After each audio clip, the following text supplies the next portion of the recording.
അമ്മ എത്ര ദിവസമായിന്ന് പറയും ഇങ്ങോട്ടേക്ക് കുഞ്ഞിനെ കാണാൻ വരാനിരിക്കുന്നു. ഓരോരോ തിരക്കിലായിപ്പോയി. കുഞ്ഞ് നല്ല ഉറക്കമാണല്ലോ.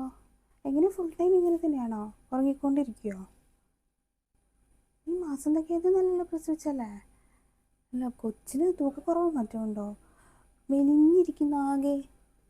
കണ്ടാൽ 3 മാസമായിന്നൊന്നും പറയൂല കേട്ടോ. നീയാണെങ്കിൽ നല്ല വണ്ണം വെച്ച്. കുറേ നേരമായി ഉറങ്ങുന്നത്. കുഞ്ഞ് നിന്നെ പോലെ തന്നെയാട്ടോ.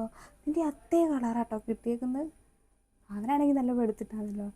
കൊച്ചിന് ഇരുന്നേറാണുള്ളത്. ആ, കുറച്ച് മഞ്ഞളൊക്കെ തേച്ച് അങ്ങ് കുളിപ്പിച്ചാൽ മതി. എന്നാൽ ചിലപ്പോൾ അങ്ങ് വെളുക്കുമായിരിക്കും. മുടി തീരെ ഇല്ലല്ലോ. ഒരു ചോറൂണൊക്കെ കഴിഞ്ഞിട്ട് 6 മാസം കഴിഞ്ഞിട്ട് മുടിയൊക്കെ നന്നായിട്ട് അങ്ങ് വടിച്ചു കളഞ്ഞാൽ വടിച്ചു കഴിഞ്ഞാൽ ചിലപ്പോൾ നല്ല മുടി വരും.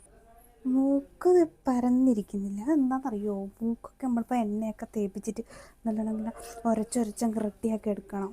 നീ എന്താ കൊച്ചിന് ഒരു പൊട്ട് കൊടുക്കുകയും കണ്ണെഴുതി കൊടുക്കുകയൊന്നും ചെയ്യാത്തത്? കുഞ്ഞുണ്ടാകുമ്പോൾ പൊട്ടൊക്കെ തൊട്ട് കണ്ണൊക്കെ എഴുതി പിരികൊക്കെ എഴുതണ്ടേ? പിരികൊന്നും എഴുതിയിട്ടില്ലെങ്കിലേ നല്ല കറുത്ത പിരികം കിട്ടൂല കേട്ടോ. കുഞ്ഞിനാരാ കുളിപ്പിക്കൽ? അമ്മനെയാണോ? നീ പഠിക്കണം അതൊക്കെ. ഇനി അങ്ങോട്ട് പോയാൽ അവിടെ നിന്ന് തന്നെ കുളിപ്പിക്കണ്ടേ? എൻ്റെ മോളൊക്കെ എന്ന് വെച്ചാൽ 1 മാസം ആകുമ്പോഴത്തേക്കും അവൾ കുഞ്ഞിനെ കുളിപ്പിക്കുകയൊക്കെ ചെയ്യാനും. അവളാണ് കുഞ്ഞിനെ നല്ലോണം ഒരുക്കും കേട്ടോ. എപ്പോഴും കണ്ണൊക്കെ എഴുതി പൊട്ടൊക്കെ തൊട്ട് പിരികൊക്കെ എഴുതി. അതിനെന്താ, കുഞ്ഞിൻ്റെ പിരികാണ് നല്ല കട്ടിയുള്ള കറുത്ത പിരികാണ്. ഈ കൊച്ചിൻ്റെ കണ്ടില്ലേ? നീ പിരിക് എഴുതി കൊടുക്കായിട്ട് ഒരു പിരികൊന്നും ഒരു കളറില്ല. പക്ഷേ കുഞ്ഞ് കറിയുന്നു. അതിന് പാല് കൊടുക്കും. നല്ല വിശക്കുന്നുണ്ടാവും. കരച്ചിൽ നിർത്തുന്നില്ല. എനിക്ക് തോന്നുന്നു പാല് അതിന് കിട്ടുന്നില്ല എന്നാ.